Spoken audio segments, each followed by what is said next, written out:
Assalamualaikum warahmatullahi wabarakatuh. Alhamdulillahi rabbil alamin, wassalatu wassalamu ala ashrafil anbiya wal mursalin wa ala alihi wa sahbihi ajma'in. Qala rabbi shrah li sadri wa yassir li amri wa hlul 'uqdatam min lisani yafqahu qawli. Subhanaka la ilma lana illa ma 'allamtana innaka antal alimul hakim. Wa la haula wa la quwwata illa billahil aliyil azim. Amma ba'd. Alhamdulillah, kita syukur pada Allah Ta'ala pagi yang mulia ini kita dapat duduk dalam majlis ilmu. Kalau ikut plan kan bulan lepas kita dah buat khatam kitab, tapi oleh kerana jemaah kita sebahagiannya diuji dengan COVID, maka kita tangguhkan dululah untuk keselamatan dan sebagainya. Jadi Alhamdulillah hari ini kita diberi peluang untuk kita adakan satu sesi dipanggil khulasah kepada kitab yang kita ambil. Saya ingat berapa tahun dah? 2 tahun. Allah, 17. Kita 2017 kita dah mulakan baru start kitab ni, dan kita khatam dalam bulan dalam 5 tahun.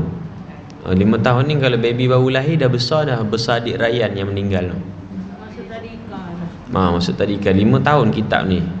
Walaupun nampak nipis, tapi oleh kerana kita ambil satu hadis, lepas tu puasa, berhenti dan sebagainya, syukur pada Allah Subhanahu Wa Taala, dan kita minta doa supaya Allah Taala beri berkat pada kita dan juga beri keampunan dan rahmat yang luas kepada pengarang kitab ini, iaitulah Abu Ali Al-Banjari An-Nadwi Al-Maliki, Syekh Fahmi Zamzam almarhum.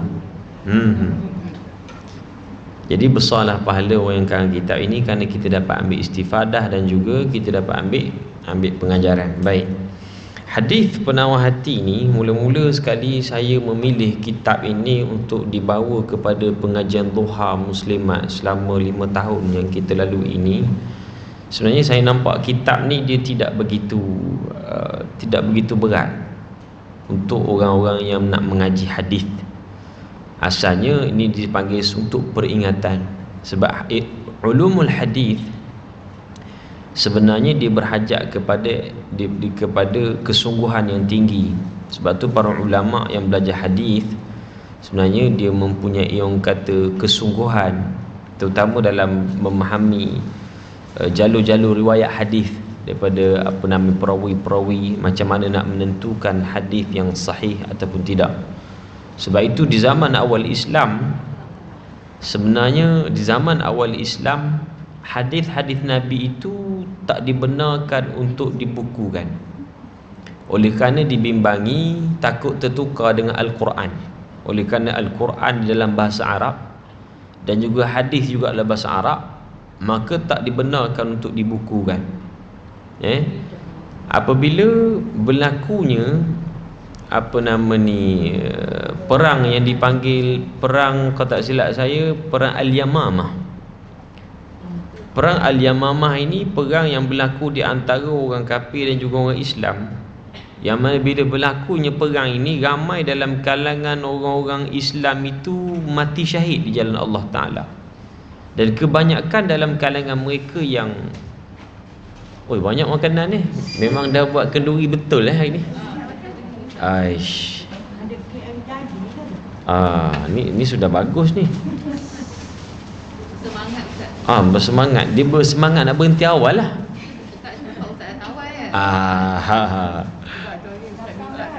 Ya. Saja je saya bergurau itu. Sini pun tak boleh bergurau. Masa nak bergurau kambing seekor. Tengok macam mana penangan dia. Baik, kita sambung Jadi oleh kerana di zaman itu, bila berlaku peperangan Al-Yamamah, peperangan antara orang Islam dan juga orang kafir, ramai orang Islam masa tu gugur syahid. Dan kebanyakan yang join peperangan itu merupakan hafizul Quran, para sahabat Nabi yang hafal Al-Quran. Jadi Al-Quran pada masa itu tak dibukukan juga. Oleh kerana ramai sahabat yang dah ada dalam hafalan itu dalam dada dia orang. Bila berlakunya kematian yang ramai kepada hafizul Quran, orang yang hafal Quran, dibimbangi Quran itu hilang, maka Nabi SAW ini sebahagian para sahabat ambil inisiatif supaya membukukan Al-Quran. Maka dikumpullah para sahabat yang hafizul Quran, yang kuat ingatannya, kemudiannya dikumpulkan Al-Quran, ditulis di zaman Abu Bakar, disempurnakan pada zaman Sayyidina Uthman bin Affan radhiyallahu anhu. Sebab itu kalau kita tengok Al-Quran, mushaf dipanggil mushaf Uthmani, biasa kan? Maka mushaf Uthmani ialah satu mushaf yang telah disempurnakan pembukuan itu di zaman Sayyidina Uthman bin Affan radhiyallahu anhu. Okey, kita tak nak cerita panjang itu. Setelah Al-Quran ini dibukukan, barulah hadis-hadis Nabi sallallahu alaihi wasallam itu dibukukan dengan keadaan yang bersistematik. Oleh kerana waktu Nabi telah pun meninggal, dalam kalangan sahabat-sahabat Nabi ni ada yang menghafal apa yang Nabi cakap. Di zaman itu tak ada teknologi macam kita, ada kamera, ada recorder. Zaman itu tak ada. Jadi recorder di zaman Nabi SAW ini ialah para sahabat yang Allah Ta'ala beri dia orang ni genius. Kebanyakan mereka orang Arab. Orang Arab, kebanyakan dalam kalangan mereka, bila dengar satu-satu benda yang orang cakap, dia cepat ingat kelebihan dia. Sangat genius. Macam Al-Imam Syafi'i rahimahullah. Imam Syafi'i Allah bagi ingatan yang cukup kuat. Ingatan dia orang kuat. Jadi ingatan kuat ni sebenarnya punca daripada hati yang begitu bersih. Ada orang yang memori dia boleh ingat. Bayangkan Imam Syafi'i waktu dia belajar kitab hadis dengan Imam Malik. Kalau tak silap kitab Muwatta Imam Malik. Bayangkan dia dalam kelas dia buat relax je. Dia buat satu benda, orang kata dia tak adalah fokus sangat, dia relax. Tapi apa yang Imam Malik cakap itu semua dalam kepala dia. Bayangkan kitab Muwatta ni tebal mana, kan? Tapi Imam Syafi'i dia dengar, dia dapat ingat. Bahkan zaman itu bukan ada kertas untuk ditulis. Imam Syafi'i dalam riwayat yang panjang menyatakan bahawa Imam Syafi'i dia pernah ambil ailio dia, ditulis atas tangan tau. Ditulis atas tangan. Sebab zaman tu kertas tak ada. Kertas ada tapi mahal. Jadi dia ambil tulis, kan? Maka apa yang ditulis dengan ailio dia atas tangan ni dihafal. Kemudian ingat. Begitu hebat, geniusnya orang dulu. Macam kita sekarang kertas murah pun memang tak ada tulis Kalau ustaz mengajar macam macam rekod je lah. Sebab tu orang dulu kadang bila kertas mahal, ada orang tulis atas batu. Macam batu bersurat di Terengganu, dia tulis atas batu, dia ukir atas batu.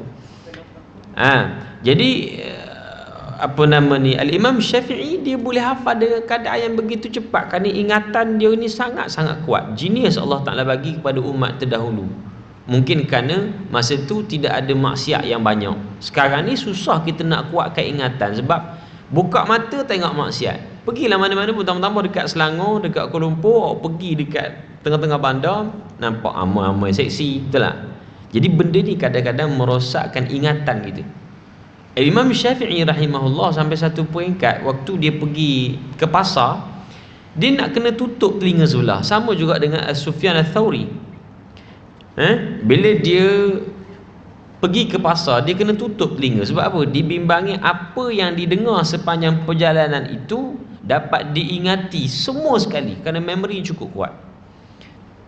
Sebab itu kata ulama, tak hairan di zaman Nabi SAW ada dalam kalangan para sahabat yang menghafal ratusan ribu hadis-hadis Nabi. Kerana setiap perkataan Nabi itu menjadi sebuah sabdaan.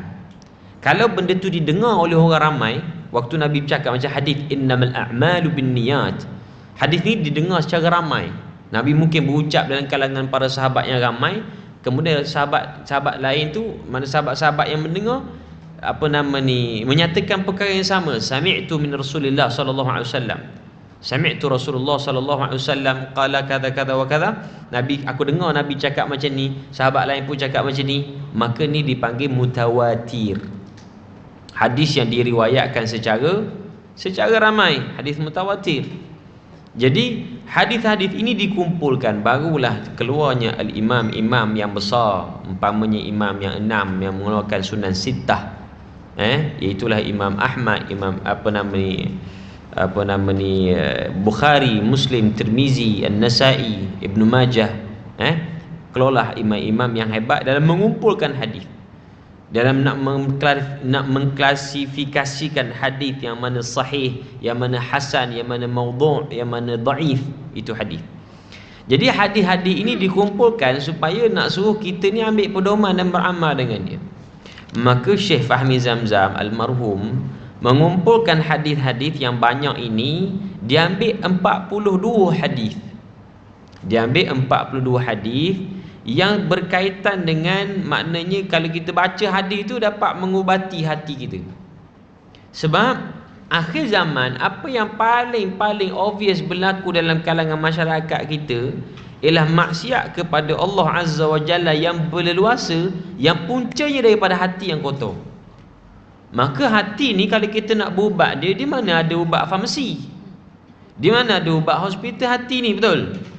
Awak sakit hati, tiba-tiba pergi jumpa doktor. Doktor tanya awak sakit apa? Sakit kulit ke tak? Demam ke tak? Covid ke tak? Sakit apa? Oh, sakit hati. Dengki ya dengan orang, jealous tengok orang ni, dengki dengan orang, rasa hebat, rasa ujub, rasa takabur. Itu penyakit hati yang tidak ada antibiotik dia, kecuali apa dia? Kecuali dengan menuntut ilmu, kecuali dengan bacaan hadis, kecuali dengan Al-Quran, kecuali majlis ilmu, kecuali ibadat-ibadat seperti zikrullah. Ini dipanggil ubat kepada hati. Sebab tu dalam hadis yang lain Nabi kata apa dia? Nabi kata, ala inna fil jasadi mudghah iza salahat salahal jasadu kulluh wa idza fasadat fasadal jasadu kulluh ala wahyal qalb. Ketahuilah olehmu, di dalam jasad manusia itu ada seketul daging, segumpal daging, yang mana kalaulah daging ni elok, maka elok keseluruhan daripada amalan manusia. Kalau daging ni tak elok, maka tak eloklah keseluruhan amalan manusia. Ala wahyal qalb, ketahuilah daging itu adalah hati manusia. Hati ni umpama raja yang begitu hebat. Dia mengarahkan anggota-anggota badan yang lain, sama ada untuk buat ketaatan pada Allah ataupun nak buat kejahatan. Ini dipanggil hati. Sebab tu kalau kita tengok ada orang, sebab apa dia bermaksiat hari ni pada Allah Ta'ala, macam dia rasa macam tak takutkan Tuhan. Curi tabung masjid umpamanya, dedah aurat, berjoget-joget dekat TikTok sana sini, kan, dekat Instagram, buat benda-benda yang bukan-bukan. Sebab apa dia? Puncanya kerana hati mereka telah pun berpenyakit. Kita biasanya takut kalau kita ada penyakit, betul? Ada Covid sampai cancel kuliah sebab penyakit, takut berjangkit dengan orang lain. Betul juga. Yang kita terpaksa pakai mask hari ni sebab penyakit.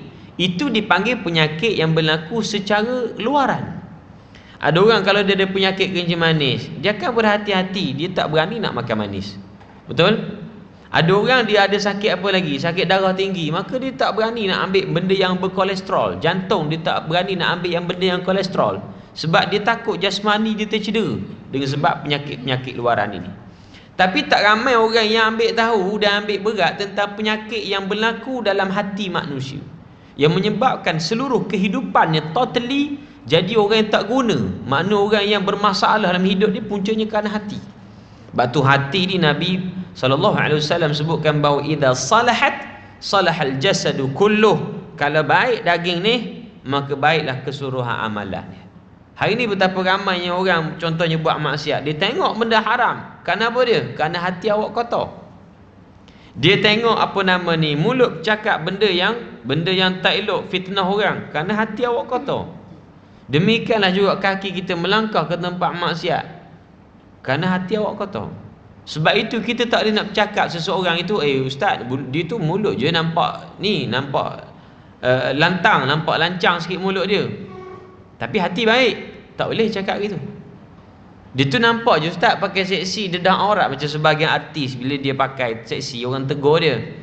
Dia cakap apa? Jaga hal masing-masing sudahlah. Aku ni pakai macam ni pun hati aku baik, tak ada macam kau suka mengutuk orang. Saya nak sebutkan bahawa ini tak selari. Kerana orang yang hati baik, dia tak akan berani untuk engkar pada perintah Allah Ta'ala. Tidakkah mendedahkan aurat itu dikira menderhaka kepada Allah? Jadi orang derhaka pada Allah, macam mana kita nak kata hati dia baik? Betul? Mulut mengumpat orang, pok pek bercakap. Tak nak kata hati saya baik, salah. Tak betul. Dia tak selari benda ini. Maka hati yang baik adalah hati yang sejahtera. Jadi nak berubat hati ini, mestilah dengan kaedah kita selalu ingat kepada hadis-hadis Nabi yang banyak. Sebab itu dalam kitab yang kita pilih, yang kita dah khatam, alhamdulillah, semuanya ini bila kita baca sebenarnya mengetuk pintu hati manusia. Kan dalam hadis ini Nabi banyak cerita tentang kiamat, azab bagi orang tak jaga mulut, azab bagi orang yang maknanya derhaka pada Allah, azab bagi orang yang menyeleweng dengan ilmu agama dia, azab bagi orang yang buat macam-macam. Semua diterangkan tentang hari kiamat, azab. Lepas tu dia letakkan pula hadis-hadis berkaitan dengan macam dah penghujung-penghujung tu, hujung-hujung hadis berkaitan dengan apa biasa hujung-hujung. Nak test ingat ke tidak? Ada apa yang biasa hujung-hujung tu hadis berkaitan dengan apa? Syekh Fahmi Zamzam susun. Sudah, tak cik belik. Tak cik. Kat sebelik. Hadis tentang keampunan, jangan putus asa. Maka digali hadis-hadis berkaitan dengan pengampunan rahmat Allah. Jangan putus asa dengan keampunan Allah Ta'ala. Sebab apa? Sebab kehidupan kita ni begitulah. Mula-mula bila kita hidup dalam keadaan enjoy lara, akan ada satu fasa yang kita rasa macam kita tak selesa hidup dalam keadaan macam ni. Mungkin sebahagian kita dah pernah melalui zaman silam dia. Betul tak? Zaman-zaman kita tak kenal pun majlis ilmu. Zaman-zaman kita tak tutup aurat dengan sempurna pun. Zaman-zaman tak ambil tahu tentang solat. Kalau keluar tu lantak korang lah nak solat ataupun tidak. Maknanya benda-benda ni kita tak ambil pot langsung. Akan sampai satu masa di saat kita hidup dalam keadaan bukan cara hidup Islam yang sebenar, kita rasa tak selesa dan tak senang. Muka nampak senyum depan orang, enjoy, tapi hati itu disembunyikan satu perasaan rasa bersalah dengan Tuhan yang begitu menebal. Setiap hari, dari hari ke hari, perasaan itu makin tebal.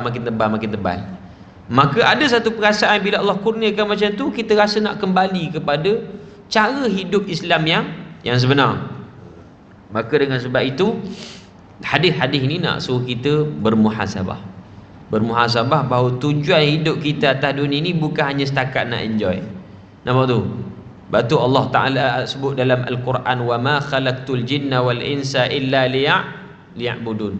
Aku tak ciptakan jin dan manusia kecuali tujuan dia untuk beribadat kepada Allah Ta'ala, untuk mengabdikan diri pada Allah. Abdikan diri pada Allah ni apa maksudnya? Untuk menjadi hamba kepada Allah. Bila sebut awak ni hamba Allah, hamba dia tak boleh buat macam tuan. Hari ni ada orang tak semayang kerana dia ingat dia tuan. Hari ni ada orang sibuk cari rezeki harta dunia semata-mata, sampai lupa nak datang majlis ilmu, sampai lupa nak baca Quran, sampai tak ada langsung peruntukan untuk akhirat sebab dia dah berlagak jadi Tuhan. Ada orang bila kita tegur, dia tak boleh ditegur. Kerana apa dia? Dia berlagak jadi Tuhan. Dia, puan-puan sekalian, orang yang tak boleh tegur ni Allah satu je. Yang lain semua boleh tegur. Allah tegur tak boleh, kerana Allah ni maha sempurna. Mana boleh tegur yang maha sempurna? Kita yang sepatutnya ditegur kerana kita tak sempurna. Sebab tu ada orang bila kita tegur, dia tak dapat nak terima teguran itu. Ini maknanya dia berlagak menjadi tuan pada bumi ni. Sedangkan kita sebagai hamba Allah Ta'ala, Allah nak suruh kita ni mengabdikan diri, maknanya jadi hamba kepada dia. Macam mana sifat seorang hamba? Hamba ni maknanya ikut suka orang nak suruh lah. Macam kita ada orang gaji kat rumah, apa orang nak suruh dia? Masak. Dia tak boleh bantah. Kenapa? Dia kerja dengan kita. Betul tak? Kita yang bayar dia gaji bulan-bulan, tiba-tiba boleh pula dia cakap, tuan aku ni susah masak sendirilah. Mana boleh cakap gitu? Orang bayar gaji awak kan? Betul tak? Jadi bila kita kerja dengan orang, maka awak kena ikutlah aturan-aturan dia. Hamba ni lain pula. Hamba ni maknanya suka hati kita nak suruh buat apa. Zaman dulu ada hamba abdi, sekarang tak ada lah. Demikian kalau kita hamba Allah Ta'ala, apa-apa yang Allah suruh, benda sama ada kita suka ataupun tidak suka, benda itu wajib awak buat. Susah ke senang ke, contoh macam solat. Allah kata solat lah. Tak kisahlah kau sibuk ke nak pergi situ sini, sampai masa semayang. Sampai masa 5 waktu sembahyang tu, subuh, zuhur, asar, maghrib, isyak, sampai masuknya waktu solat. Inna salata kanat 'alal mu'minin kitaban mawquta dalam Al-Quran. Sesungguhnya sembahyang kamu itu, sesungguhnya Allah Taala solat itu kanat 'alal mu'min, adalah bagi atas orang mukmin itu satu waktu yang telah ditetapkan oleh Allah Subhanahu wa taala. Maka hidup kita ni kena tahu tujuan. Kita hidup ni menumpang sahaja, bukan hidup nak kekal. Kalau hidup nak kekal, hidup di hari kiamat nanti. Atas dunia ni dia bersifat sementara. Sebab tu bila awak nak enjoy, nak hidup dalam keadaan lara-lara sangat, tak boleh. Sebab dunia ni tidak kekal. Sebab tu yang kita kena fokuskan sangat sekarang ni ialah dunia yang kekal. Di mana dunia yang kekal? Dunia akhirat. Sekarang ni tak kekal. Apa bukti tak kekal? Dulu muda kan? Sekarang muda lagi? Muda lagi lah, jadi perasan lah tu. Semua tak kekal. Macam suami perempuan dulu. Dulu masa muda kan nampak handsome, sekarang apa handsome juga. Tapi kita tengoklah perubahan dia. Cara pakaian dia pun dah lain, cara dia layan kita pun dah lain. Betul tak? Dulu mungkin boboh kahwin, abang, ayah, panggil abang kan dulu. Ke orang dulu panggil papa, mama apa? Kak Su panggil suami apa? Amboi. Saya panggil Enda. Itu maksudnya Kanda lah. Tapi sebut betul lah Kak Su, saya takut tukar keranda. Marah pula nanti kan, awak ni dah kenapa? Susah juga. Tak apa, atas masing-masing ikut suka-suka mana apa yang boleh mengeratkan lagi. Sebab ada setengah orang di awal-awal perkahwinan itu kan dia macam konon-konon romantik lah. Abang, sayang, papa, mama kan. Kak panggil ke apa dulu? Panggil ke apa suami? Tak ingat adalah. Tak ingat. Salah soalan aku ni. Suami dah tak ada sekarang. Tak ada dah. Dah tanya hak dulu, waktu saya tanya hak dulu. Tak. Masa mula-mula lah bercinta kan, abang, sayang, macam budak sekarang, papa, mama, baby, kadang menyampah pula aku. Biarlah. Lepas tu bila dah benda tu tak, nama pun dunia yang tak kekal, lama-lama dah berubah seiring dengan rupa dia. Dulu malam-malam selalu ada pillow talk. Sekarang lantak. Lantak kau lah. Aku nak tidur dulu. Suka hati aku. Dah kadang-kadang suami tidur kat luar, isteri kat dalam. Dia dah tak sama macam dulu. Sebab apa? Mungkin rupa isteri dah berubah. Mungkin suami dah berubah sikapnya. Romantiknya dah tak ada. Sebab tu saya cukup respect kalau orang yang makin berumur makin romantik pula dia. Makin sayang, makin kekal pula dengan tu. Balas tu balas lah. Dia gaduh-gaduh ni seronok sebenarnya. Dia boleh mengeratkan. Dia tak ada orang yang dalam dunia ni dia hidup dengan suami dia steady, relax, suka-suka. Kalau dia dengan suami dia memang tak ada masalah daripada awal perkahwinan sampai sekarang tak ada masalah, itulah masalah. Something wrong whatever. Something wrong somewhere gitu. Dia pelik lah, mesti ada gaduh-gaduh. Sebab itu benda yang memaniskan. Betul tak? Kalau straight itu tak best. Jadi bila dah lanjut usia ni, kadang-kadang dah tak romantik. Panggil pun panggil nama je lah. Betul? Panggil nama je. Kalau nama Minah, Minah, itu macam cerita Piramli lah. Minah, panggil abang tak ada, panggil nama terus. Menunjukkan dunia tak kekal. Sebab isteri dulu muda, sekarang dah berumur, dah tua. Dulu tak pakai spek, sekarang pakai spek. Anak-anak kita pun sama, dulu kecil, sekarang dah besar.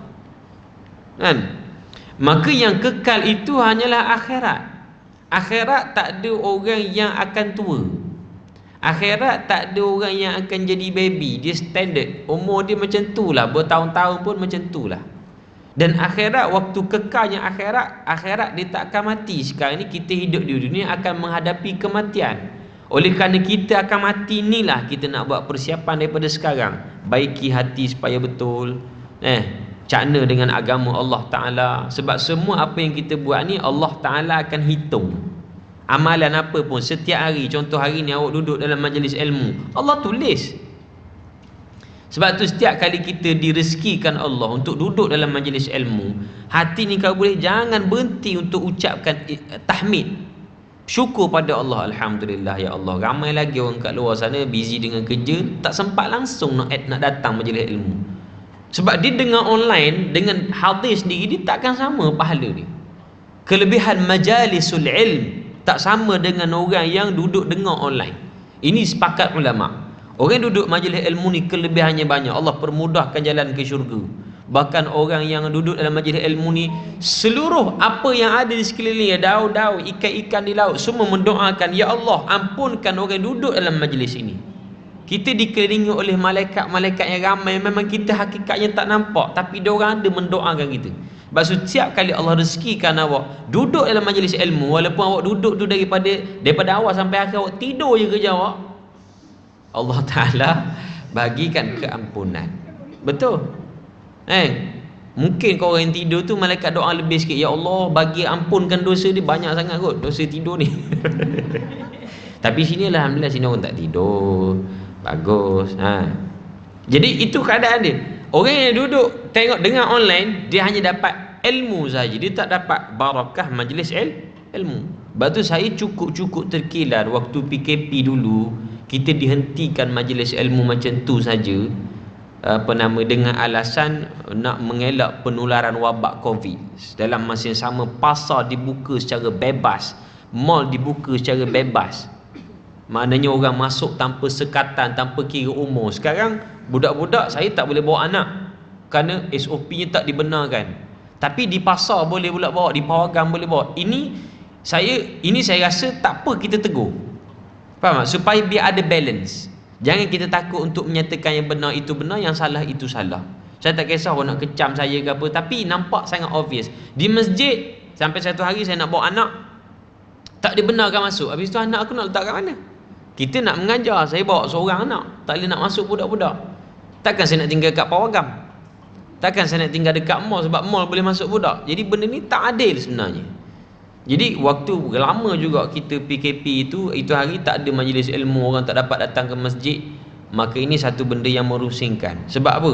Orang takut datang ke masjid majlis ilmu disebabkan takut tercedera jasadnya dengan Covid. Habis tu hati tercedera macam mana? Hati yang tidak dipenuhi, disemai dengan barakah majlis ilmu, hati yang tak dipenuhi dengan ilmu ini, hati yang kosong. Sebab itu waktu PKP itu hari, macam-macam benda kita dengar. Ada yang bunuh diri, depres, ada yang bergaduh suami isteri. Sebab bila duduk kat rumah, kalau suami itu memang dia buat pengajian majlis ilmu dekat rumah, dia nasihat anak isteri dia, saya yakin benda pergaduhan macam ni tak akan berlaku. Bahkan statistik penceraian yang berlaku sepanjang tempoh Perintah Kawalan Pergerakan itu banyak sangat di pejabat agama. Sebab apa? Bila awak duduk kat rumah asyik mengadap hari-hari, kita dah nampak bosan perangai masing-masing. Sebab awak tak pandai nak create suasana ilmu dekat rumah. Nampak ni? Akhir sekali jadi bergaduh, bercerai dan sebagainya. Sebab manusia bila hati dia kosong, akan berlaku kepincangan dalam kehidupan dia, dalam rumah tangga, dalam pekerjaan, dengan kawan-kawan. Sebab hati kotor. Maka dengan sebab itu, kita bawa kitab ini yang saya rasa, sebab hadis-hadis dia ni, sebenarnya hadis ni panjang. Tapi almarhum Syekh Fahmi Zamzam ni dia cerdik, dia bijak.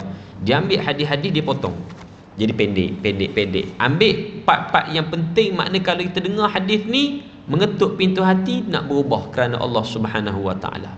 Kerana tidak ada perkataan yang terbaik selepas Al-Quran dan hadis Nabi sallallahu alaihi wasallam. Nampak ni? Tu dia. Maka bila kita direzekikan oleh Allah duduk majlis ilmu seperti ini, syukurlah kepada Allah Subhanahu wa taala. Itu tandanya Allah cukup sayang kepada kita dan Allah masih sayang. Sebab tu puan-puan saya ingatkan, maknanya kalau akan datanglah, kalau ada kelas-kelas majlis ilmu, kau cuba untuk hadir, cuba untuk datang. Ada setengah orang pilih-pilih ustaz. Kalau ustaz ni aku datang, kalau ustaz tak suka lah dia. Susah lah kalau main pilih-pilih gitu. Kita nak tengok ustaz, nak ikut selera kita, mana boleh. Ilmu bukan ikut selera. Faham tak? Ilmu kita tahulah tahap kita macam mana. Kejahilan kita, banyak benda kita tak tahu. So awak datang niat ikhlas untuk menuntut ilmu, dengan siapa pun awak terima benda tu sebagai benda yang baik. Unzur man qala wala tanzur ma qala. Tengok apa yang dicakapkan, jangan tengok siapa yang bercakap. Itu kaedah kita pegang. Mana even ada, sebab bukan muslimat sajalah, kadang-kadang di kat masjid hari-hari waktu maghrib kan, Setengah orang jemaah-jemaah lelaki ke apa, dia tengok ustaz dia memang tak minat ustaz ni. Dia tak kira lah ustaz tu sebut benda betul ke apa semua, dia tak minat. Dia rela keluar daripada masjid lepas maghrib tu, rela pergi ngeteh kopi ke apa daripada dengar majlis ilmu yang penuh dengan barakah, sebab dipilih-pilih ustaz. Susah kalau main pilih-pilih ustaz. Nak ustaz yang ikut selera dia, ustaz yang dia suka, ustaz yang suka buat kelakar, ustaz yang suka buat lawak. Ada orang tak suka buat ustaz ni terlalu banyak gurau, dia belah. Dia nak cari ustaz yang jenis cakap-cakap sikit, cakap benda-benda yang sedih, dia asyik nak nangis je kerja dia. Ada orang jenis feel dia macam tu. Jadi kalau selama awak kerja pilih-pilih ustaz, yakinlah, percayalah yang awak takkan ke mana pun. Tapi kan ustaz, ada setengah ustaz ya, yang bila dia bawa ceramah, dia lebih banyak memberi orang ketawa. Pengisian tu sedikit, tetapi contoh-contoh yang diberikan tu membuatkan orang ketawa kan. Macam tu, bolehkah kita ada rasa untuk tak nak ikuti kelas dia pun? Baik. Sebab tu saya sebutkan bahawa bila datang majlis ilmu, apa makna majlis ilmu? Majlis ilmu ialah majlis yang di dalamnya diingatkan kepada Allah Ta'ala, majlis yang menyebut nama-nama Allah dan juga hadis-hadis Nabi SAW. Sebab tu bila kita duduk majlis ilmu, kita nak tahu itu majlis apa.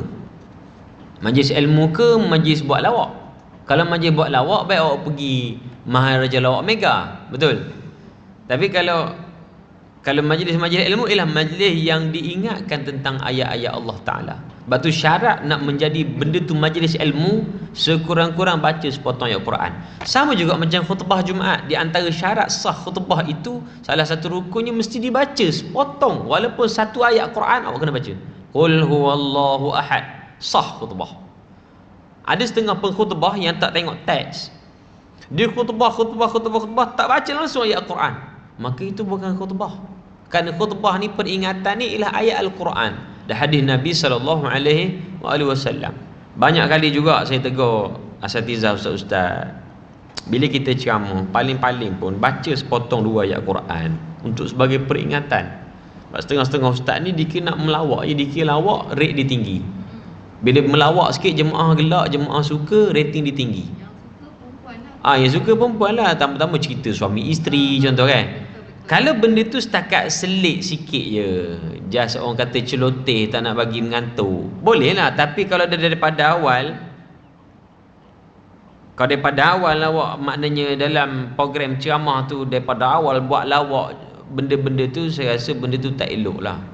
Kalau yang macam ni tak apa kita pilih. Maksud saya pilih-pilih ustaz ni ialah ustaz tu memang ceramah agama pun, cuma style dia mungkin slow. Macam tu kan, ustaz-ustaz yang dah berumur, dia macam Bismillahirrahmanirrahim.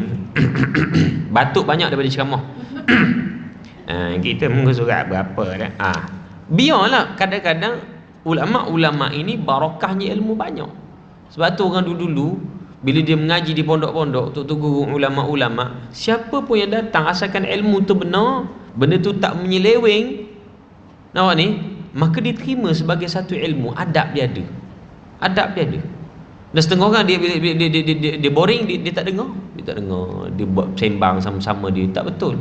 Tapi kalau ustaz je ni memang kerja dia memang kerja nak buat lawak semua. Jemaah pun suka sebab dia datang nak buat lawak. Betul tak? Dia datang memang nak buat lawak semua, nak suruh gelak, suka. Maka itu kita jauhkan. Sebab sekarang ini di Selangor ni, saya terpaksa sebut, Selangor ni sebenarnya ramai penceramah daripada ustaz. Ada beza penceramah dengan ustaz. Penceramah ni dia ceramah je. Dia cari ceramah, kadang sebelum ceramah dia buat preparation, cari apa yang modal-modal yang kelakar, benda yang lucu, lawak, supaya jemaah ni nak gelak dan sebagainya. Saya rasa itu bukan cara tarik orang, itu makna melalaikan orang sebenarnya. Melalaikan orang. Kalau setakat sikit-sikit nak celah tu tak apalah kan. Jadi di akhir-akhir ada soalan, tanya. Ada soalan, tanya je, celah je, tak apa. Nak tanya ustaz, kita insyaAllah hari-hari baca Al-Quran kan. Tapi adakah tuntutan untuk baca hadis ni juga hari-hari ustaz? Saya pernah dengar hari tu kan, satu asatizah yang bagi tahu, jika dalam masa 3 hari kita tidak membaca hadis, maka diwatiri akan menjadi hitam hati.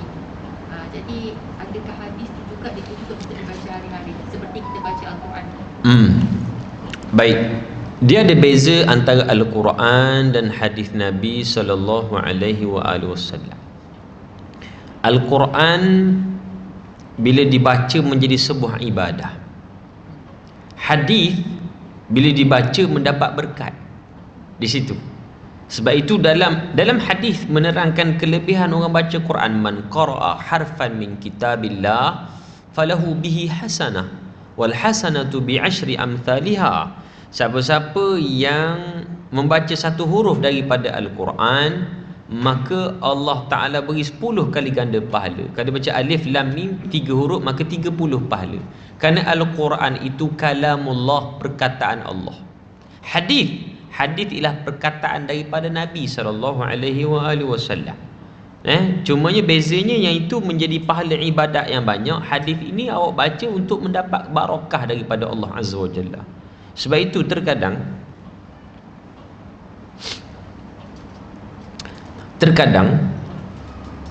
kalau di kat India, dia ulumul hadis sebenarnya dia banyak berkembang di India, di Deoband umpamanya. Ramai ulama-ulama hadis yang keluaran daripada sana lah. Kalau perasan, kalau ada yang balik dekat Malaysia ni orang panggil Maulana tu, maknanya dia memang muhaddis lah, alim dalam bidang hadis. Dia orang ni kalau di India orang mati dia baca hadis. Dia baca hadis. Kenapa baca hadis tak baca Quran? Hadis pun berkat juga, nak ambil berkat. Baca hadis, dia orang budayakan hadis. Pun tak apa juga. Tapi kalau tak baca hadis 3 hari tu hati mati tu tak betul lah. Tapi kalau baca Quran tu, baca Quran ni maknanya jiwa kita jadi kosong. Dalam hadis yang lain Nabi kata, Nabi sebut dalam hadis yang lain, Nabi kata Allahumma salli ala Muhammad. Dia kalau dia tak ingat hadis maknanya tengah lapar. Biasa gitulah penceramah ni. Kalau tak ingat hadis lapar. Nabi kata la taj'alu buyutakum al-maqabir. Ingatlah. Jangan kamu jadikan rumah kamu ni sebagai kubur, makna sunyi. Apa makna sunyi? Makna tak diisi dengan bacaan Quran. La taj'alu buyutakum maqabir fa inna syaitana yanfiru minal baiti alladhi tuqra'u fihi suratul Baqarah. Syaitan ni dia akan lari daripada rumah-rumah yang dibacakan dalamnya surah Al-Baqarah. Mana yang dibacakan dalamnya Al-Quran. Rumah-rumah yang tak dibacakan Al-Quran, syaitan duduk kat situ. Menunjukkan ini kelebihan orang baca Quran. Jangan bagi kosong. Sama juga macam hati manusia yang tak ada Quran, siapa yang akan masuk ke dalam? Syaitan. Syaitan lah yang membisikkan supaya buat jahat. Betul, orang baca Quran ni sebenarnya menyucikan hati dia. Dia menyucikan hati. Quran ni mukjizat sangat hebat. Orang tak faham maksud pun kita dah rasa tenang.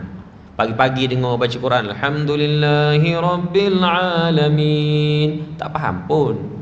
Baca ayat-ayat Quran yang lain tak faham pun, tapi dengar tu rasa tenang. Betul. Inilah mukjizat yang begitu hebat. Maka hadis-hadis yang Nabi sebutkan ini dihimpunkan supaya nak beri peringatan pada kita, supaya maknanya kita berhati-hati dengan dunia yang begitu kejam ini, dunia yang penuh dengan ketidakadilan ini. Dalam hadis-hadis yang dikumpulkan ini bukan nak suruh kita tinggal dunia, tidak. Dunia tak boleh tinggal. Dunia ni kita kena harungi sebaiknya tanpa kita meninggalkan akhirat. Maka sebab itu bila kita baca hadis-hadis yang dihimpunkan ini, sebenarnya mengetuk pintu hati kita untuk apa? Untuk memperbaiki urusan dunia dan melebihkan urusan akhirat. Sebab tu hujung-hujung hadis ini apa? Pintu tajuk dia. Tengok, pintu taubat masih terbuka.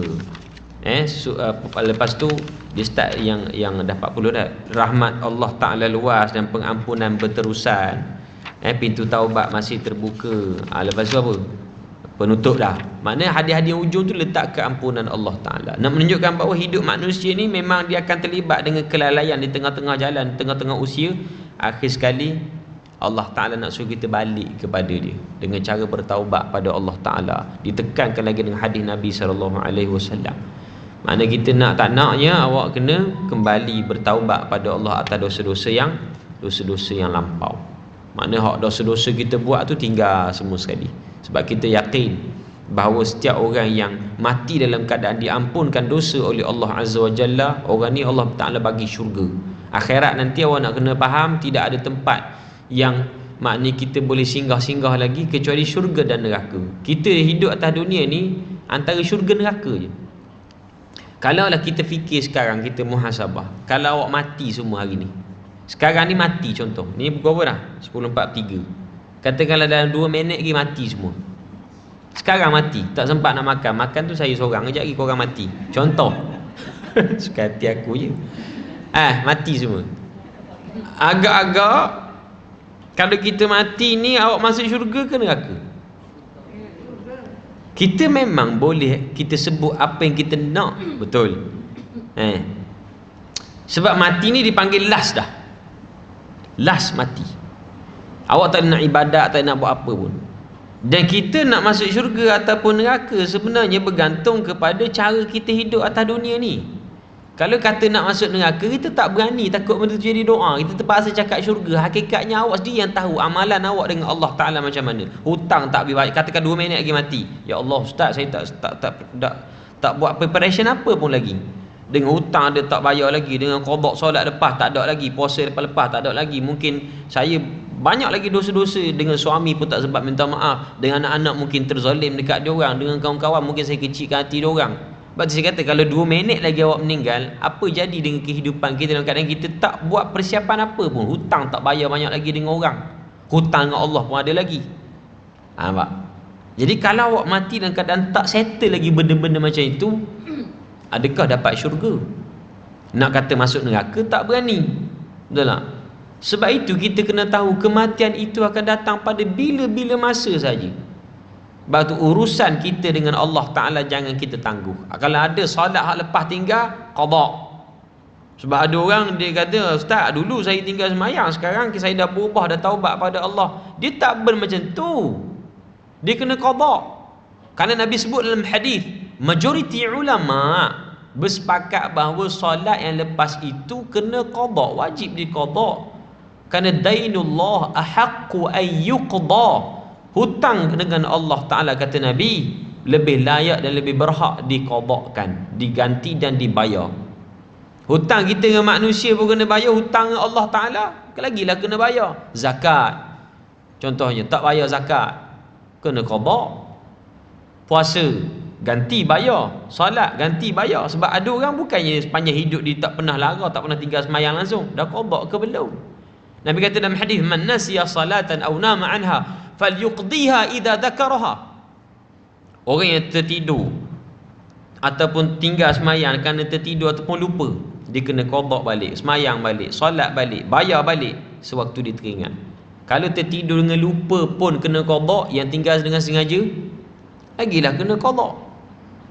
Jadi kalau tanya orang nak syurga ke tidak, semua akan cakap nak. Tapi benda yang awak buat, amalan tu, dia tak selari sebenarnya dengan perkataan itu. Betul tak? Adakah dengan cara hidup kita sekarang ni, adakah dengan cara hidup sekarang ni kita dapat masuk syurga Allah Ta'ala? Maksudnya hidup dengan cara yang lama. Hari Jumaat seminggu sekali datang masjid, orang lelaki Kalau tanya dia orang ni nak syurga? Nak Ustaz. Nak masuk syurga? Nak. Tapi apa yang awak cakap tu tak selari dengan perbuatan. Nak syurga, tapi cara hidup masih lagi style lama. Ini dah 2022 tau. Kita masih lagi hidup style lama. Style lama ni macam mana? Macam tu lah. Datang masjid seminggu sekali hari Jumaat, hari lain tak datang. Lepas tu jadi bulan puasa dah dekat ni lah. Datang bulan puasa, awal-awal penuh orang datang masjid. Lepas tu dekat akhir-akhir kurang. Benda ni daripada zaman dulu tak pernah berubah. Lepas tu awak tak pernah ubah cara hidup dengan cara hidup Islam yang sebenar, tiba-tiba nak syurga. Gila ke apa? Kasar sikit memang gila lah. Macam adik nak lepas exam, apa yang abang buat? Tidur main game PUBG.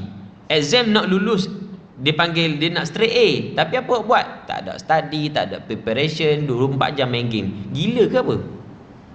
Sama juga macam orang cakap nak berjaya. Saya nak berjaya Ustaz, saya nak jadi jutawan akhirat, jutawan dunia, saya nak jadi. Habis tu hari-hari buat apa? Tidur je. Orang ni gila tak? Gila. Cakap je lebih. Dia tak buktikan dengan amal salih. Sama juga macam awak cakap kat Nabi. Datang Maulidur Rasul, sayang kat Nabi, sayang. Bahkan kalau orang selawat, dia pada depan selawat. Betul tak? Tapi anak isteri keluar rumah, sikit betul tutup aurat, dia biarkan je. Itu ke bukti yang awak kata awak sayang kat Nabi? Itu ke bukti yang paling hebat awak nak kata awak sayang kat Nabi?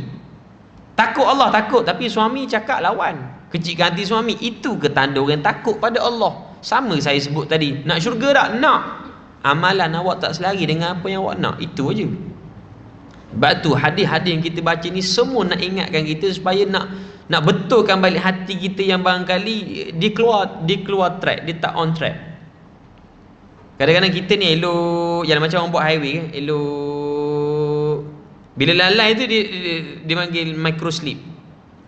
Dia ngantuk, dia lari. Lepas tu ada orang sebelah tukang tegur, "Mak, tidur ke apa?" Tak ada. Dia pun on track balik. Demikianlah kita dalam hidup ini, Nabi dengan hadis-hadis yang banyak tepuk balik kita. Itu kaedah kita. Kita kalau anak-anak kita degil sebab anak-anak kita dia nakal, dia macam dah tak ikut apa yang sebenar, kita kena ingatkan dia dengan rotan. Kadang-kadang bab rotan. Sekarang ni manusia dia akan ada kelalaian dia. Siapa nak rotan? Allah rotan. Allah rotan macam mana? Allah Ta'ala rotan dengan Covid, Allah rotan dengan banjir, Allah rotan dengan puting beliung, Allah rotan dengan musibah. Allah rotan ni nak suruh kita ni sedar supaya tak ada lajak sangat. Akak handbrake tu cepat-cepat. Kalau tak laju lajak. Dia akan mesti kena ada peringatan dalam hidup ni. Kalau tak ada peringatan, kita akan terlajak.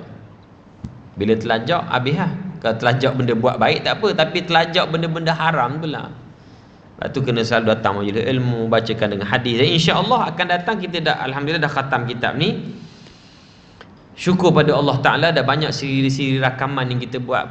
Saya ingat berpuluh-puluh siri dah untuk hadis ni. Jadi akan datang pun kita akan teruskan lagi dengan peringatan, nak rotan hati kita yang mungkin kerap kali lalai. Saya tak kata kat orang, saya pun sama juga. Kadang-kadang ustaz memang hari-hari dia ceramah semua, tapi perlukan peringatan. Sebab tu kita bersahabat dengan orang-orang yang soleh, kawan-kawan. Macam hari ni saya bawa kawan saya daripada Radio Zayan, announcer Radio Zayan, Anas Tahi.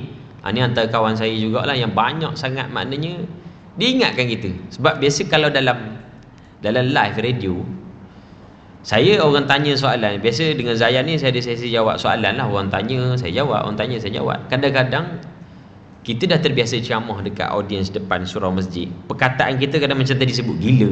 Benda tu dekat radio not allowed. Faham tak? Hari tu saya sebut apa Kita ceramah, aku sebut apa tu? Kepala otak.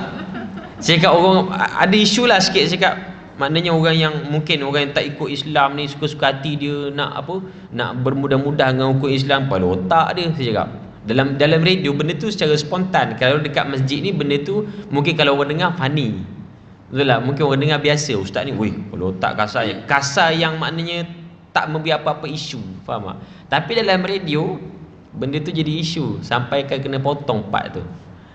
Jadi pihak JAKIM tegur, bagi tahu Ustaz Fatih Naim. Jadi Anas ni lah yang bagi tahu saya, Ustaz kalau boleh jangan sebut perkataan-perkataan ni. Maknanya ada orang yang tegur, ada orang bagi peringatan. Semua kita pun akan berhajat kepada peringatan. Bukan kata Ustaz tu kau tak perlu dapat peringatan. Tak betul. Ustaz pun manusia, betul? Jadi Ustaz pun manusia, kita kena ada peringatan lah. Kadang-kadang isteri kita sendiri yang ingatkan, kan? Mana kalau ramai isteri, ramailah yang ingatkan. Gitu. Itu cara.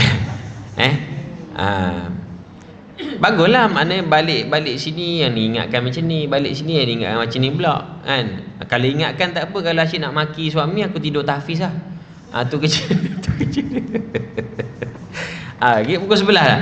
Jadi itu antara benda yang saya boleh sebut secara ringkas harum musal lah. Ni bukan nak mengajar sangat, tapi kita nak cakap dari keseluruhan kitab ni, apa yang, kenapa saya pilih kitab ni untuk dibawa pengajian muslimat di sini selama 5 tahun ni.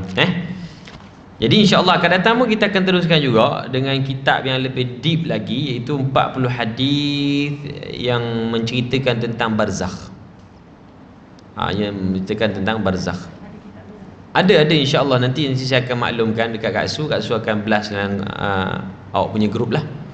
Kitab barzakh. Makna barzakh ni adalah kitab-kitab yang mengingatkan kita. Sebab saya pun nak tengok juga hadis kitab-kitab tu, kerana kebanyakan cerita barzakh ini banyak hadis-hadis yang kadang-kadang palsu. Sebab dia nak suruh orang takut Jadi saya akan check untuk sesuai dibawa ataupun tidak. Tapi insya-Allah tentang kematian lah. Kematian. Sebab saya tengok pun muslimat sini macam yalah. Bukanlah dah kita dekat. Bukan kata dekat-dekat nak mati. Ya, mati bukan syarat betul. Betul. Bukan maksud saya. Ada macam mana aku tak nak bagi terasa korang ni yelah hadis mati untuk kita semua ingat. Jadi seronok sikit mati ni tak adalah. Kau cakap bab mati nak tidur pun takut, betul? Kau cakap bab mati ni rasa macam nak infak, nak selalu bawa makanan sebab dah tak ada dah, dunia ni tak ada dah begini. Itulah insya-Allah barzakh ni mungkin pengajian ni lebih seronok lah. Insya-Allah akan datang. So saya minta wawakan juga kepada sahabat-sahabat kita supaya kita maknanya bukan kita nak suruh dia orang mati, tidaklah. Maknanya datang majlis ilmu ni ramai lagi. Bagi seronok sikit kawasan-kawasan USJ ni. Ustaz banyak followers kan. Mungkin juga nanti kasus yang akan sebut iklan. Sebab kita ni baru nak buka kan. Jadi follow Ustaz untuk kawasan-kawasan sini ke. Betul, boleh. Boleh datang Ustaz sebab kita tak kenal follow Ustaz. Ya. Letakkan dalam Ustaz punya page ke. Boleh nanti saya akan promo untuk pengajian kat sini ke apa. Mungkin akan datang saya buat live dekat Facebook saya ke, bergabung dengan online majlis ilmu. Benda ni saya nak bagi meluas sikit sebab kita bermula daripada tak ada orang kat sini tau. Ya, betul. Maknanya regular punya jemaah 2-3 orang awal dulu, ingat masa tu buat kat dalam tu. Ya, betul. Tak ada orang pun masa tu. Saya datang masa tu saya ingat gemuk lagi. Pernah sekali kan, besar. Tak gemuk macam dalam CD tu. Okey. Ustaz share betul kurus. Adalah kat situ saya buat. Jadi insya-Allah alhamdulillah sekarang ni macam itulah. Ada soalan lain nak tanya? Di kaedah kita makin banyak soalan, makin banyak soalan, makin lambat kita makan. Tafiz saya baru balik daripada Terengganu semalam. Baru sampai tadi pukul 4 pagi tadi. Sampai mana kita ada meeting untuk nak designkan untuk surau. Kita tengah buat surau 2 tingkat sekarang. Tengah surau 2 tingkat. Sedikit masa lagi benda tu akan naik lah. Sebab dia jadi lambat progres ni sebabkan PKP yang tak habis hari tu. Baru kita nak buat PKP 5-6 bulan. Jadi membazir masa tu dekat 2 tahun. Saya push juga kontraktor dan juga engineer supaya jadikan benda ni cepat. Sebab apa? Orang nak tengok progres. Faham tak? Kita war-warkan kepada jemaah, kita nak buat tafiz. Orang tanya, "Ustaz, tafiz dah siap belum?" Jemaah ni dia takkan nak tahu proses. Nak buat SI ke, nak meeting ke, drawing, final drawing. Tak, dia nak tengok benda tu siap. "Ustaz, siap belum?" Kau ingat buat apa? Roti. Faham tak? Jadi saya nak kena bagi tahu kontraktor supaya percepatkan proses. Itu je. Jadi semalam pun kita dah final untuk final drawing. InsyaAllah naik. Kita nak buat surau. Nak buat surau. So saya buka lagi lah untuk teruskan menyumbang. Sebab projek ni dia ada surau, bangunan 2-4 tingkat. Banyaklah benda saya nak buat kat situ. Koperasi dengan kafenya untuk anak-anak pelajar kita. Banyak benda. Komplek tahfiz yang percuma. Macam surau tu insyaAllah awal tahun depan saya ingat siap pun. Awal tahun depan siap insyaAllah. Cuma banyak menyumbang lah. Saya mohon, saya buka macam biasalah wakaf RM50 sebahagian, niatkan untuk arwah mak ayah. Kalau yang dah arwah lah, kalau tak arwah lagi pun niat untuk nama dia orang. Benda ni sampai. Sebab dalam hadis daripada Sa'ad bin Ubadah, mak dia mati, meninggal dalam keadaan dia tak ada. Dia kata, ya Rasulullah, kanat tufiyatil ummi wa ana ghaiban. Mak aku meninggal, aku tak ada. Afa atasaddaqa biha? Bolehkah aku nak sedekah atas nama dia? Qala na'am. Nabi kata boleh. Dia ambil harta dia, kebun-kebun, buah-buahan yang diusahakan, diberi kepada Islam. Diniatkan pahalanya untuk si arwah. Maka benda ni sampai, kata Nabi SAW. Demikianlah ulama'-ulama' bersepakat, sampai pahala yang kita niatkan kebajikan itu untuk arwah. Jadi kalau setakat RM50 niat, tambah-tambah nak buat tahfiz, bagi kat mak pahala kita tu, dan kita pun tak kurang pahala kita. Benda lah sangat tak? RM50 untuk mak ayah dan sebagainya. Jadi siapa-siapa nak back in ke, nak apa, boleh jumpa saya lah. Tu ni. Lagi soalan apa Kak Sultan tadi? Nak tanya, kalau kita sibukkan diri kita untuk akhirat kan, bekalan akhirat. Tapi urusan dunia ni macam contoh macam hutang ke apa kan, kita lalai dah, kita lebih ke akhirat kan. Jadi kalau kata meninggal, urusan dunia tak selesai tu, apa kita melebihkan urusan akhirat, maksudnya melalaikan hutang dunia. maksudnya urusan Yelah. macam kita dengan hutang, dengan masyarakat, Okey. itu kurang. Sebenarnya urusan kita untuk contoh kita hutang orang, kita lalailah solat je, baca Quran, majlis ilmu. Dia tak sedar bahawa hutang kita dengan orang itu ialah urusan akhirat. Hubungan kita dengan masyarakat itu urusan akhirat, bukan dunia. Kerana dalam hidup kita ni Allah Ta'ala ajar kita hablum minallah wa hablun minan nas. Hubungan dengan Allah, hubungan dengan manusia. Ada orang dia berhubungan dengan Allah Ta'ala, solat 24 jam, zikir sampai tak nak campur orang, tak nak bergaul dengan orang, maka awak dah dikira tak ambil tahu urusan akhirat. Sebab Nabi tak ajak, Nabi diutuskan Allah Ta'ala bercampur dengan orang, sehingga Nabi menjadi ketua kerajaan di Madinah. Ketua kerajaan mana bercampur dengan orang. Nabi berpolitik. Ada orang tak nak lah, aku main politik ni tak ada. Baik aku zikir, solat je, berdakwah je, senang tak? Awak dah tak balance. Kita dah nampak benda tu kerja akhirat, politik dunia. Politik ni kerja akhirat.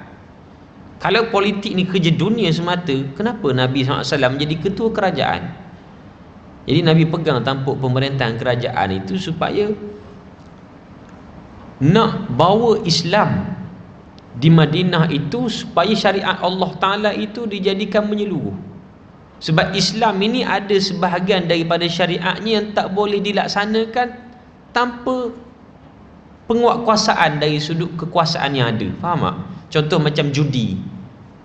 Solat, kita boleh solat secara fardiyah seorang. Judi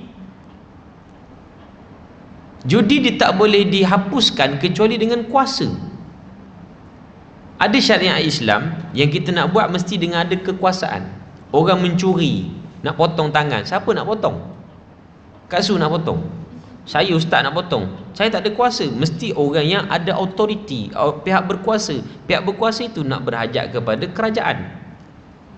Maka berpolitik itu menjadi satu kewajipan. Sunnah Nabi SAW berpolitik secara Islam, bukan politik maki hamun, kau kutuk aku, fitnah nak dapat jawatan. Itu dunia. Sama juga macam benda-benda yang lain. Sebab ada sebenarnya jiran pun dia tak kenal, sebab dia kata dia sibuk beribadah kat rumah. Betul. Jiran pun tak kenal. Jadi itu macam kan terlalu fokus dengan ibadah.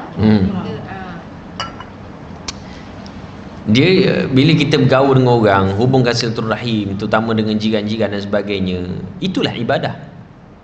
Nabi kata, wa man kana yu'min billahi wal yawmil akhir falyukrim jarahu. Siapa-siapa yang beriman kepada siapa-siapa yang beriman kepada Allah dan hari kiamat, falyukrim jarahu, hendaklah dia memuliakan jirannya. Menunjukkan bahawa hubungan kita dengan jiran pun kena jaga. Satu ibadah. Bagi makan ke kat dia orang, pahala besar, itu ibadah. So kebanyakan mungkin seseorang ni dia sempitkan ibadat ni hanya setakat solat. Ibadat ni dia ada dua kategori. Yang pertama ibadat khusus, yang kedua ibadat umum. Ibadat khusus ni semayang, puasa, zikir, baca Quran, itu khusus. Yang umum ialah hubungan kita dengan orang, beri makan dekat orang, nak buat baik pada jiran, tetangga dan sebagainya. Itu dipanggil ibadah. Semua perkara yang diniatkan kerana Allah Ta'ala menjadi ibadah. Ada soalan lagi tak ada? Kalau tak ada, kita tutup dulu untuk majlis ni. Dan ada permintaan daripada muslimat untuk selawat. Untuk makluman, kita ada, saya dengan Anas Tahir ni sebenarnya kita buat featuring untuk next punya album. Jadi untuk hal album ni secara lebih detailnya, dan juga kalau puan-puan nak request untuk selawat pun, nanti saya jemput Anas Tahir sikit lah untuk nak bagi pengenalan sikit tentang projek yang terbaru kita ni, yang insyaAllah kita akan riliskan bulan puasa ni insyaAllah. Saya jemput Anas Anas Tahir. Ya Allah, ya Allah. Ini my brother. Allah tengok. Sampai lagi. Sampai ni betul-betul kenduri ni. Sila Syekh. Duduk.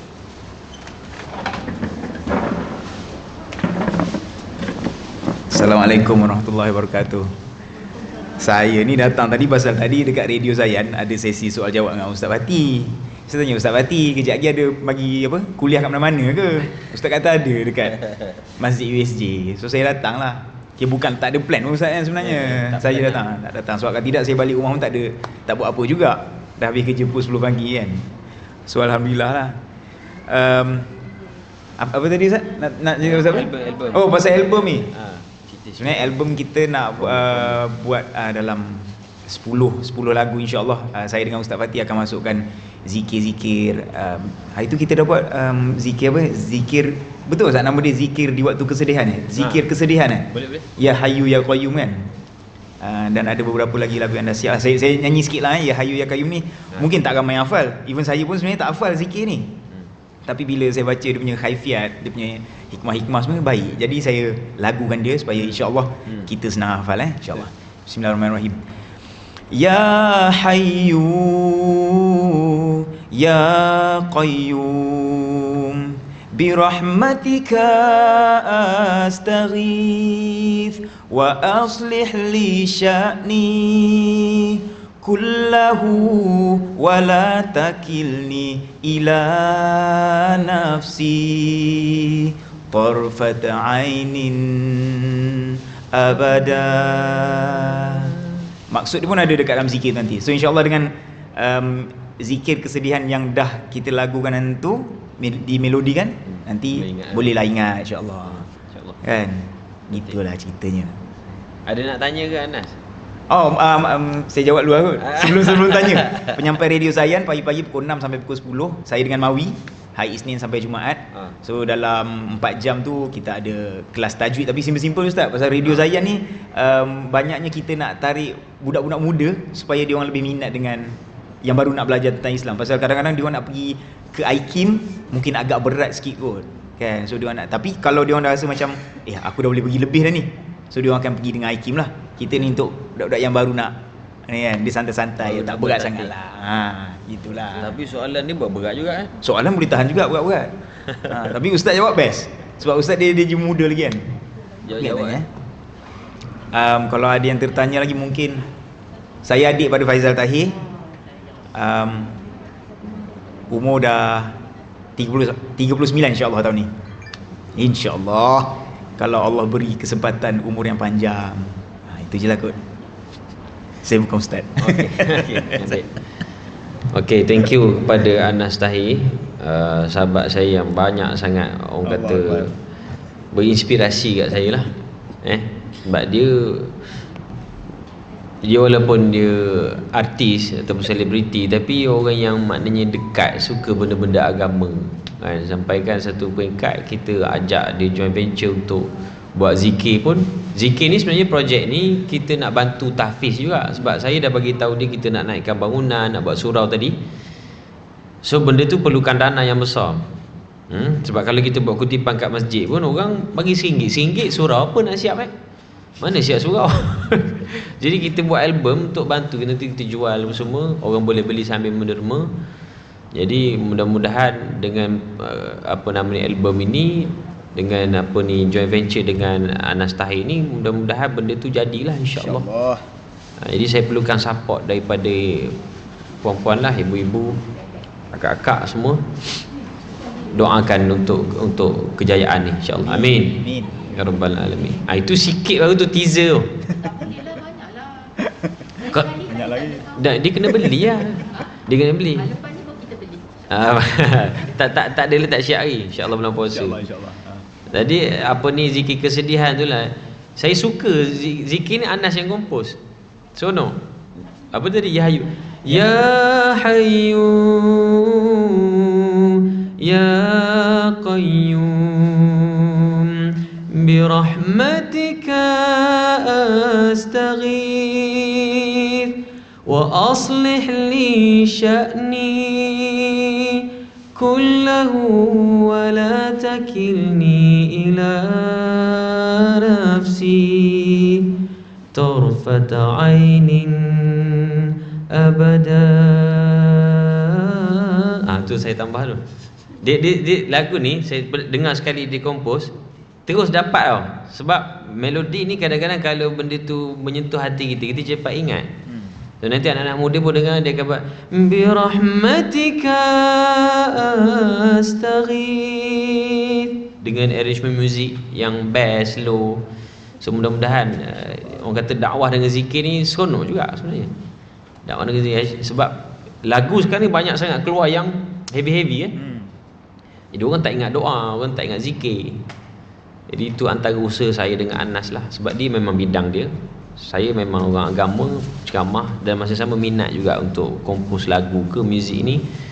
Kita cubalah. InsyaAllah mudah-mudahan tidak melalaikan. Amin. Baiklah, baik. Saya ada banyak lagu rock di simpanan lah untuk saya. Tapi saya tak keluarkan. Nanti korang semua jemaah jadi rock. Cukuplah setakat kita.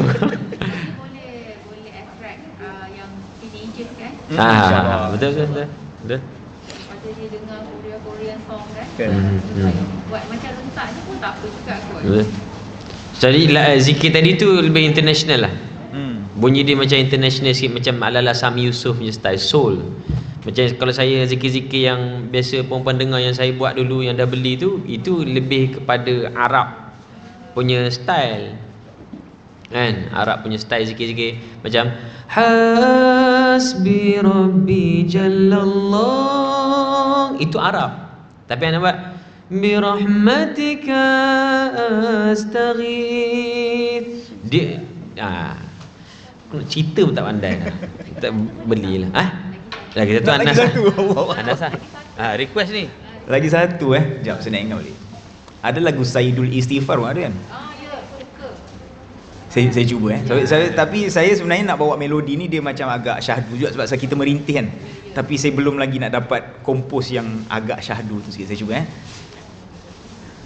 Allahumma anta rabbi la ilaha illa anta khalaqtani wa ana abduka wa ana ala ahdika wa wa'dika mastata'tu